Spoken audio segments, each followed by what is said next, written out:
This video sponsored by SBO Digital Marketing. இந்த digital மார்க்கெட்டிங்கில் பார்த்தீங்கன்னா நம்ம வீட்டில் இருந்தபடியே இன்ஸ்டாகிராம், யூடியூப், ஃபேஸ்புக் மூலயமா நாம் பார்ட் டைமாகவும் ஃபுல் டைமாகவும் நம்ம ஒர்க் பண்ணலாம். ஸ்க்ரீனில் தெரிகிற நம்பருக்கு காண்டாக்ட் பண்ணுங்கள். டிஸ்கிரிப்ஷனில் நம்பரும் வச்சுருக்கேன், அந்த நம்பருக்கும் காண்டாக்ட் பண்ணி டீட்டெயில்ஸ் தெரிஞ்சுக்கோங்க ஃப்ரெண்ட்ஸ். வாங்க வீடியோக்குள்ளே போகலாம்.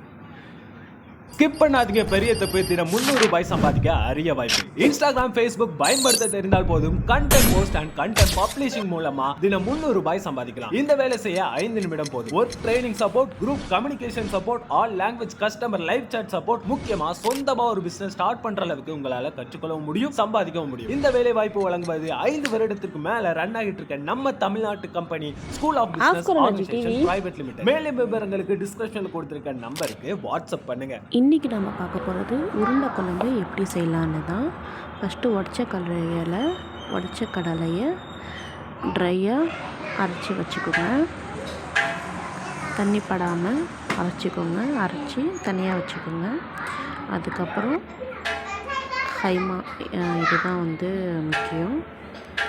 கைமா எலும்பு இல்லாமல். அப்புறம் வெங்காயம் மெல்லிசாக கட் பண்ணி வச்சுக்கோங்க. தக்காளி கொஞ்சம் குண்டு குண்டாகவே இது பண்ணிக்கலாம், ஏன்னா அரைக்கிறதுக்கு தான் அது.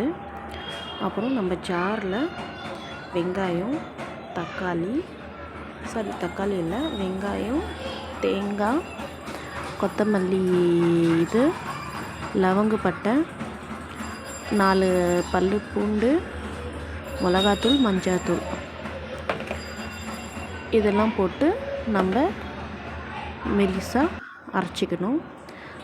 அதுக்கப்புறம் கைமா போட்டு இது எல்லாமே போட்டு நம்ம அதை பாருங்கள், இதெல்லாம் போடுறோம். பூண்டு, லவங்க 4, பட்டை ஒரு சின்னதாக ஒரு பட்டை போடுங்க. கொத்தமல்லி குச்சி போடுங்க. இலை குழம்புக்கு போடுங்க. இதெல்லாம் போட்டு உப்பு, தேவையான அளவுக்கு உப்பு போட்டு மெலிசாக அரைச்சிக்கோங்க. மெலிசாக அரைச்சிக்கிட்டு அதுக்கப்புறம் கடைசியாக கைமாவை போட்டு சும்மா ஒரு அடி மிக்ஸ் ஆகிற மாதிரி, ரொம்ப அடிச்சிடக்கூடாது. அந்த கைமா இருக்கணும். அப்போ தான் நமக்கு அந்த உருண்டை பிடிக்கும்போது அந்த உருண்டையில் நமக்கு வாயில் வரும். கறி சாப்ஸ் பண்ணி சாப்பிட்றதுக்கு நல்லாயிருக்கும் நமக்கு.